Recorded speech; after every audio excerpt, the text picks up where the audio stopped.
тамоми нафарон ба духтур эҳтиёҷ доранд, зеро духтур барқароркунандаи саломатии ҳар шахс ба ҳисоб меравад. Салом тамошобинони азизи шабакаи Баҳористон, барномаи навбатии касби ман аст манзури шумо. қаҳрамони барномаро баъд аз чанд лаҳза ба шумо муаррифӣ мекунем. Бо мо бошед. шаҳбоз сафаралиев соли 1992 дар ноҳияи Муъминободи вилояти Хатлон ба дунё омадааст. баъд аз хатми муассисаи таҳсилоти миёнаи умумӣ ҳуҷҷатҳояшро соли 2010 ба донишгоҳи давлатии тиббии Тоҷикистон ба номи Абуалӣ ибни Сино супорида, онро соли 2016 бо муваффақият хатм менамояд. аз соли 2016 то ли як соли дигар интернатураро бо ихтисоси духтури дилшинос дар донишкадаи баъди дипломии кормандони соҳаи тандурустии Ҷумҳурии Тоҷикистон ба итмом расонидааст. айни замон номбурда дар муассисаи давлатии маркази саломатии шаҳри рақами 10 ба ҳайси духтури дилшинос адои вазифа намуда истодааст. шахси хоксор, меҳрубон ва дар иҷрои вазифаҳои хизматӣ пурмасъулият буда, шиораш дар зиндагӣ бо беморон хушмуомила будан аст. шуморо хушомадед мегӯем ба барнома ва соли нахустини ман аз шумо чунин аст ки чӣ шуморо водор кард ки маҳз касби духтуриро интихоб кунед, махсусан духтури дил? ҳар шахс аз кӯдакӣ орзуи соҳиби ин ё он касб шуданро дорад. ман ҳам аз кӯдакӣ мехостам ки табиб шавам. сабаби асосие ки маро ба ин роҳи пуршараф овард модарам буд. бо амри тақдир модари ман солҳои тӯлонӣ бемор буданд ва дидани ин манзара маро бисёр ғамгин менамуд. аз кӯдакӣ қарор додам ки бояд табиб шаваму модари худро табобат намоям. баъд аз хатми мактаб ҳуҷҷатҳои худро ба донишгоҳи давлатии тиббии Тоҷикистон ба номи Абуалӣ ибни Сино супурдам ва худи ҳамон сол соҳиби унвони донишҷӯ гардидам ва ин даргоҳро тӯли 6 сол сар карда аз соли 2010 то 2016 хатм намудам. аз ин ифтихор мекунам ки худи ҳозир ҳамчун табиб фаъолият менамоям. мехостем дар мавриди касби духтурӣ маълумоти умумиро бишнавем. дар ҳақиқат касби табибӣ бисёр касби пуршарафу пурифтихор аст. ҳамзамон меҳнату машаққати зиёдро талаб мекунад. табиб шахсест ки бемор вақте ки ба назди ӯ ҳозир мешавад, бо умеди шифо пайдо кардан ба назди ӯ меояд. барои ҳамин бояд табиб шахси бисёр меҳрубон, ҳалим, бо суханҳои хуб, бо суханҳои нағз аввал бояд рӯҳи инсонро таскин бидиҳад. баданро берӯҳ табобат кардан номумкин аст. аввал мо бояд рӯҳи инсонро табобат кунем ва рӯҳи инсонро барои қабули табобатҳои доругӣ сар карда аз суханҳои хуб, сар карда аз ором намудани беморро тайёр намоем барои табобатҳои доругӣ. маконҳое ки дар он ҷо бактерия зиёданд куҷо буда метавонанд ба андешаи шумо?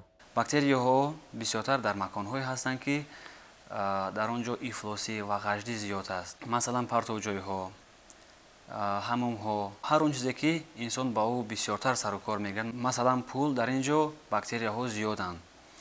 барои бактерияҳое ки ба организми инсон зарароваранд муҳофизат намояд, бояд ки сараввал гигиенаи шахсиро риоя намояд. ба гигиенаи шахсӣ дохил мешаванд шустани дастҳо, махсусан пеш аз хӯрок хӯрдан, шустани дандонҳо 2 бор дар як шабона рӯз ва нигоҳ доштани тозагии бадан, сар карда аз либос то пояғзоду то дигару дигар чизҳо. ташаккури зиёд. беҳтарин касби шумо ба шумо чиро ҳадя кард? чӣ ки дар аввал гуфта гузаштем, касби табибӣ бисёр касби пуршарафу пурифтихор аст. табибро дар ҷомеа мардум ҳамчун як фарди босавод, бо маърифат, шахсе ки ҷойгоҳи хос дорад дар ҷомеа, ба ҳамин тавр мешиносанд. касби табибӣ ба ман обрӯ, эътибор, илм ва маърифат дод.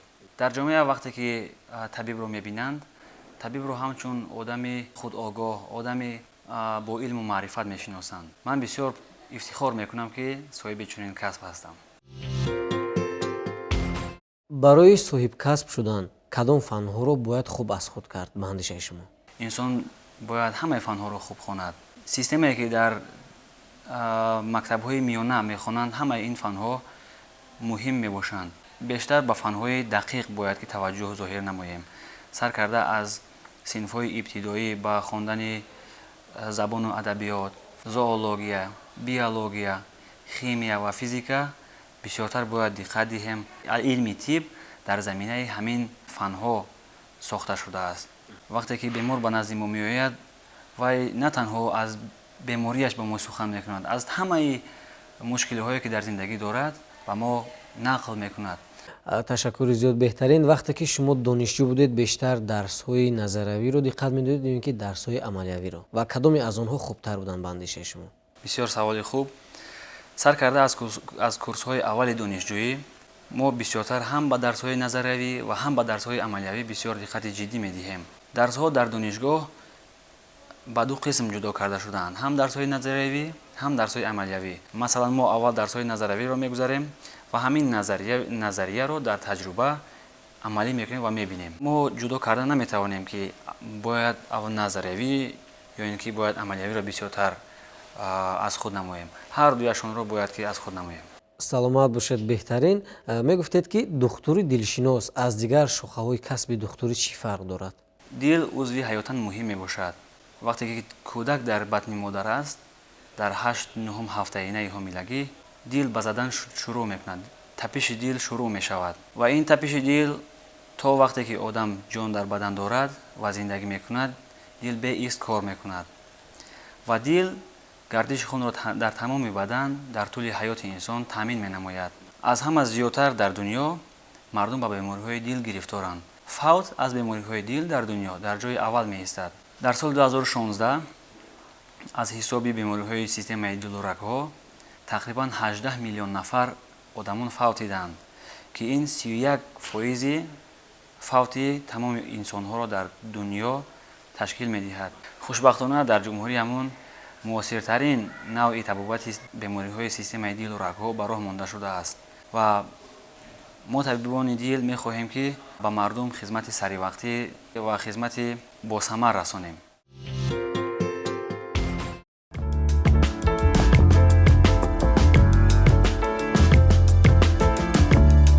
духтур нафарест ки малака, дониш ва таҷрибаи худро дар пешгирӣ ва табобати бемориҳо истифода мебарад.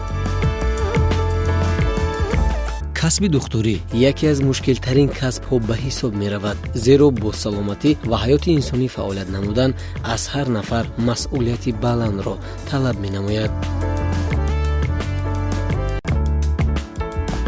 дар зиёди кишварҳо духтуроне ки ба фаъолияти ғайриқонунӣ машғуланд ба ҷавобгарии ҷиноятӣ кашида мешаванд, ки ин ҳимояи ҳуқуқи шаҳрвандон ба ҳисоб меравад. ҳамзамон духтур бояд дорои маълумоти олии тиббӣ бошад, зеро нафароне ки ин касбро доранд бояд дониши сатҳи заруриро дошта бошанд. духтур одатан дар ҳама гуна ҷомеа мақоми махсус дорад ва ӯ бояд талаботи баланди ахлоқӣ муошират бо беморонро дошта бошад.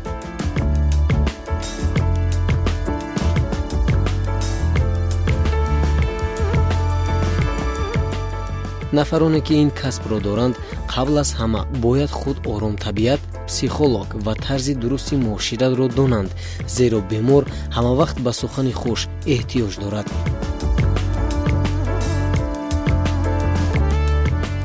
агар шумо боре аз назди беморхона гузашта бошед, пас шоҳиди он гаштаед ки ҳамарӯза чӣ қадар нафарон бо бемориҳои гуногун ба духтурон муроҷиат мекунанд. дар ин ҳолат духтур бояд равоншинос бошад, зеро якранг суҳбат кардан бо ҳамаи беморон нодуруст аст. муошират миёни бемор ва духтур аз рӯи хислати муроҷиаткунанда бояд ба роҳ монда шавад.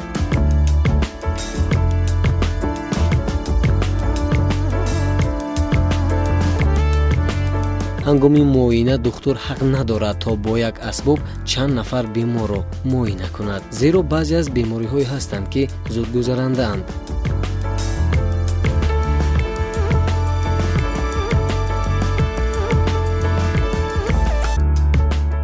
ёдрас мешавем, ҳоло мо дар фасли тирамоҳ қарор дорем ки ба як қатор бемориҳо дучор шудан мумкин аст. аниқтараш дар ин фасл зуком, диқи нафас, хоришак зиёд ба қайд гирифта мешавад.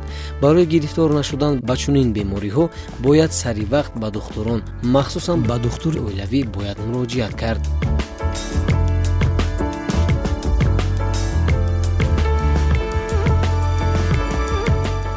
пешгирии ҳама гуна бемориҳо барои барқарор намудани саломатӣ манфиатбахш аст. ба ҳамаи шумо саломатии бардавом орзумандем. таваҷҷӯҳ ба идомаи барнома.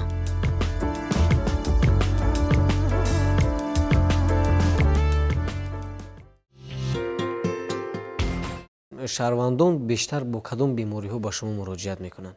худи ҳозир ман корманди муассисаи давлатии маркази саломатии шаҳрии рақами 10 мебошам.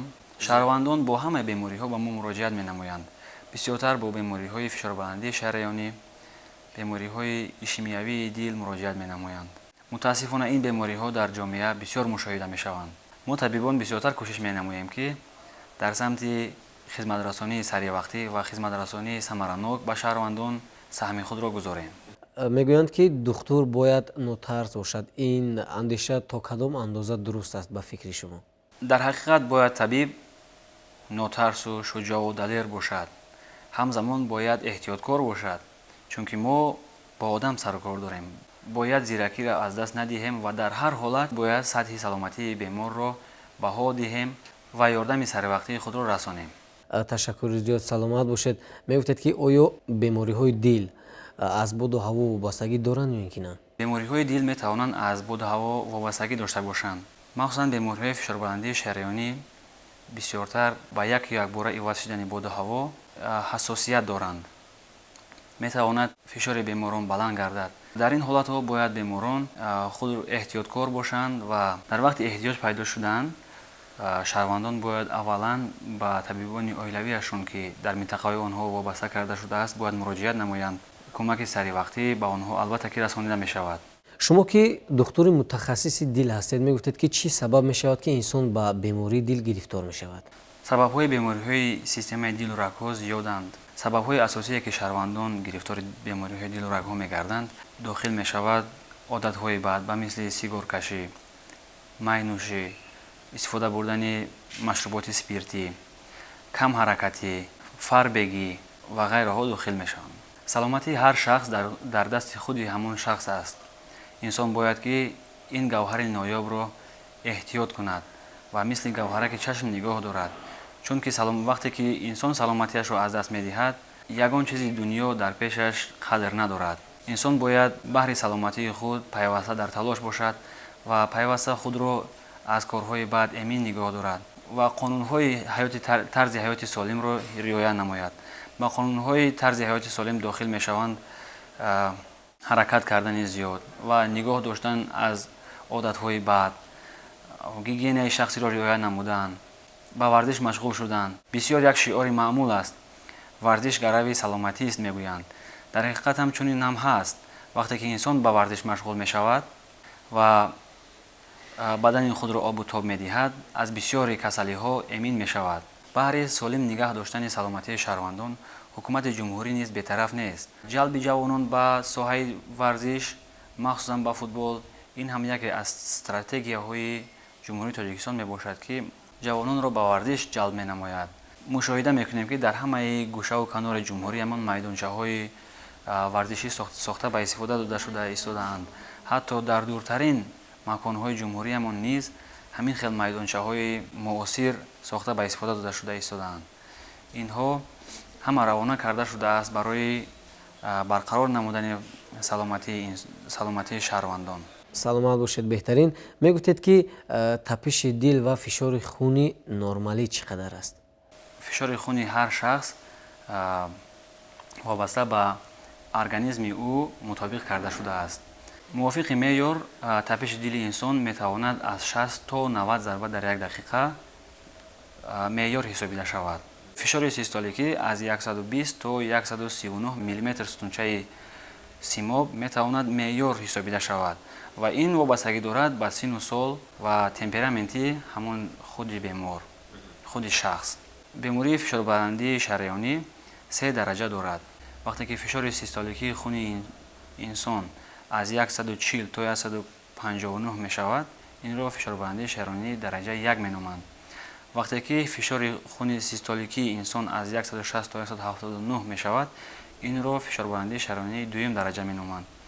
ва аз 180 миллиметр сутунчаи симоб вақте ки боло мешавад, инро фишорбаландии шараёнии дараҷаи 3 меноманд.